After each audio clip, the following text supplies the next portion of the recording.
Welcome back to my channel. আজ আমি বানাতে চলেছি পাবদা মাছের সর্ষে দিয়ে পোস্ত দিয়ে ঝাল। তো আমি এখন ফার্স্ট ম্যারিনেশন করে নেব। একটুখানি হলুদ গুঁড়ো,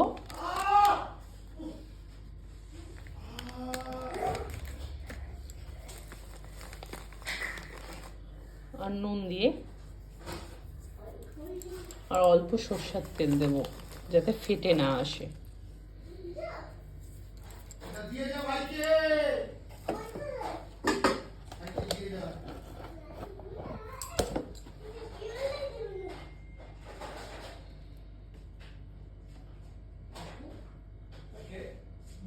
এই রান্নাটা সর্ষের তেলেই করার চেষ্টা করবেন। ভালো করে ম্যারিনেট করে নেব মাছটাকে।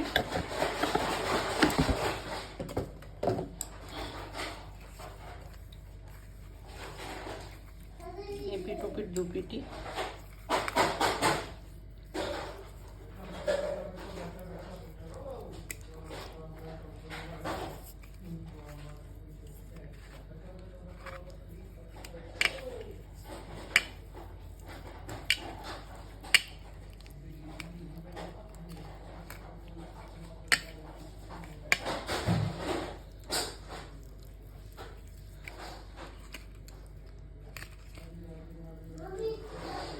এই মাছটা অনেকটাই বড়, ছোট ছোট মাছগুলোর তুলনায় এই মাছটা আর এই মাছটা অনেকটাই বড়। 10 মিনিট এইভাবে রেখে দেব।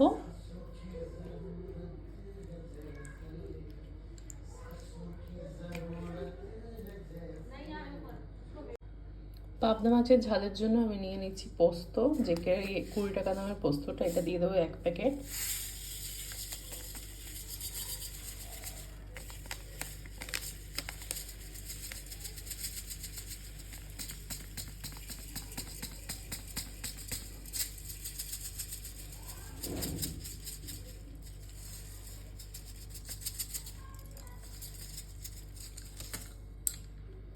দিয়ে দিলাম 1 প্যাকেট। এবার দেব হচ্ছে সর্ষে,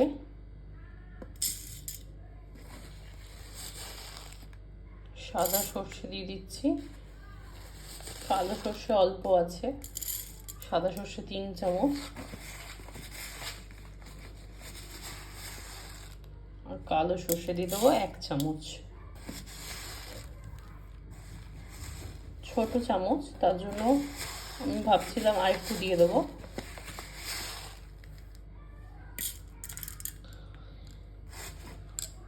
টেস্টটা একটু ভালো আসার জন্য কয়েকটা কাজু দিয়ে দেবো। অনেকে চাল মগজ দেয়, আমি চাল মগজটা রান্নায় ব্যবহার করি না। আমার মনে হয় কাজু পোস্ততে যেই টেস্টটা আনতে পারে সেটা চাল মগজে আনতে পারে না, তার জন্য আমি চাল মগজটা ইউজ করি না। তো এই কটা মশলা একটু ভিজিয়ে নেব জলে।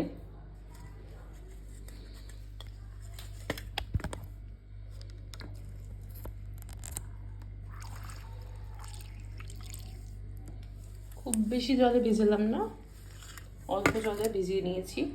এবার মাছটা ভেজে নেব। চলো দেখাই। মাছটা 10 মিনিট এইদিকে ম্যারিনেট করে রেখেছিলাম। কড়াইটা বসিয়ে দিয়েছি, এবার গ্যাসটা জ্বালিয়ে দেবো। কড়াইটা গরম হয়ে গেলে তারপর তেল দেব। কড়াইটা ভালোভাবে গরম হয়ে গেছে, এখন দিয়ে দেবো তেল খানিকটা।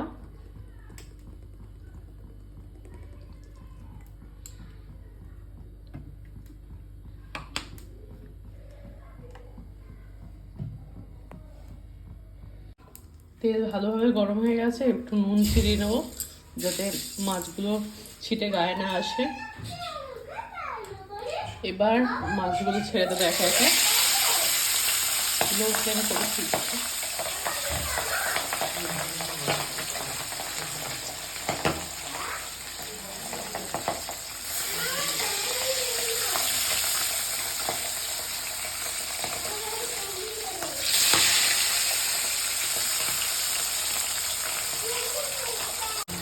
এক পিঠ হয়ে গেলে আরেক পিঠ ভালোভাবে উল্টে দেবো।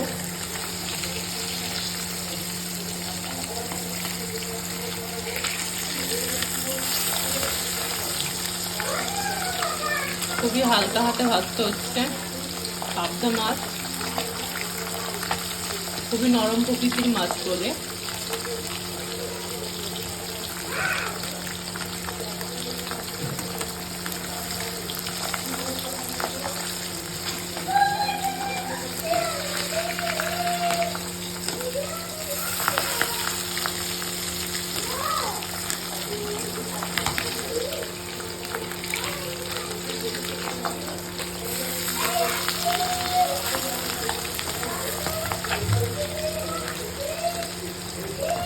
হালকা করে ভেজে নিচ্ছি।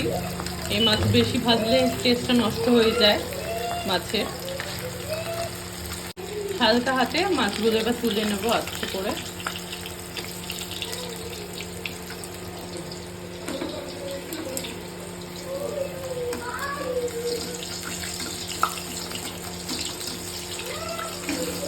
এটাও হয়ে গেছে।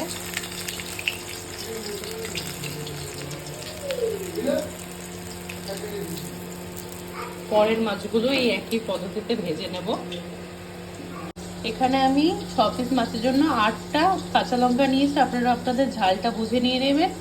পোস্ত, কাজু আর কালো সর্ষে, সাদা সর্ষে তো দেখালামই আগে যে কি কতটা নিয়েছি।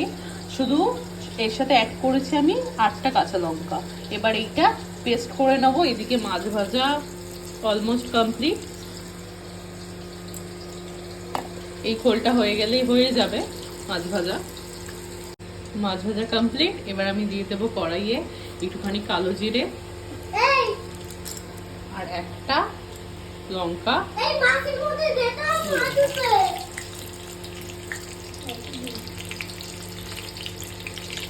এই যে দুষ্টুমি করছে একজন রান্নাঘরে এসে।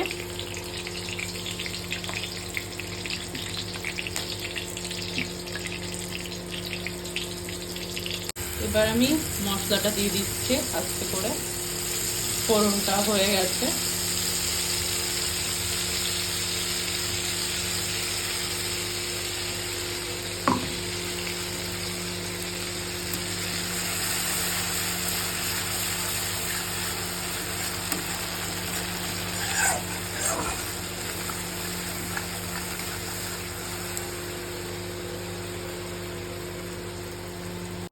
এবার মিক্সি বাটি ধুয়ে জল দিয়ে দিচ্ছি অল্প করে।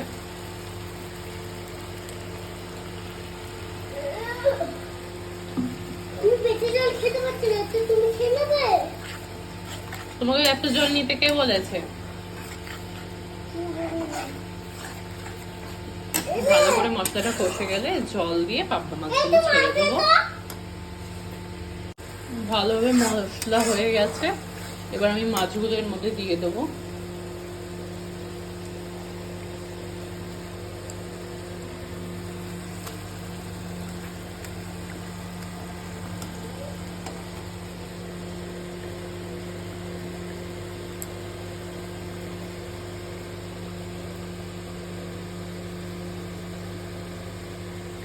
খুবই নরম মাছ, তার জন্য সাবধানে ধরতে হচ্ছে।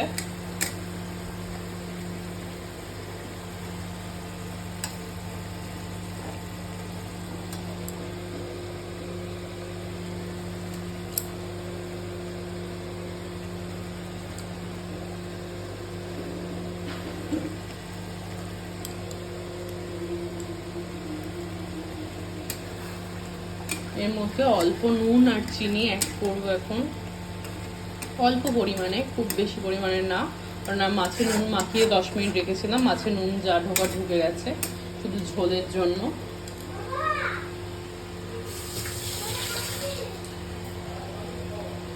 চিনিটা না দিলেও হয়, কারণ আমি মিষ্টি মিষ্টি সব জিনিস দিয়েছি, কাজু, পোস্ত। নুন এইটুকুনি পরিমাণ দিয়ে দেবো।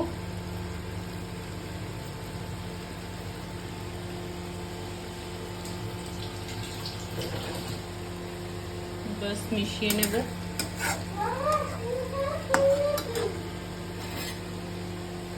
একটু জল অ্যাড করবো এর মধ্যে, অল্প পরিমাণে জল অ্যাড করছি, একদমই অল্প পরিমাণে।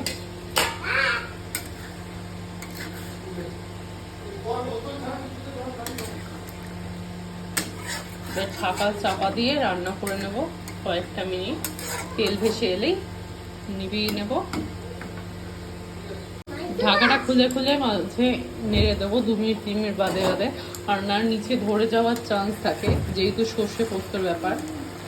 তার জন্য হালকা হাতে নেড়ে দেবো, একদম হালকা হাতে নাড়তে হবে, কেননা মাছ এই সময় দিয়ে ভেঙে যাওয়ার খুব চান্স থাকে। তার জন্য কি শোনা, বাড়িতে কারো সাপোর্ট নেই তবুও আমাকে ভিডিও বানাই।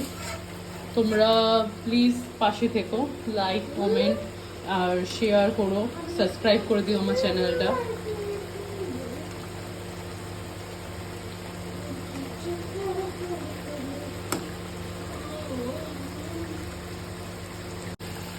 রান্না কমপ্লিট, পুরো তেল ভাসছে ওপরে। এই পর্যায়ে আমি বন্ধ করে দেবো। অনেকে এই পর্যায়ে ধনেপাতা অ্যাড করে, কিন্তু আমি ধনেপাতা দেবো না, যেহেতু সর্ষে দিয়ে করছি। ধনেপাতা দিলে আমার ভালো লাগে না পার্সোনালি, কেউ চাইলে দিতে পারে।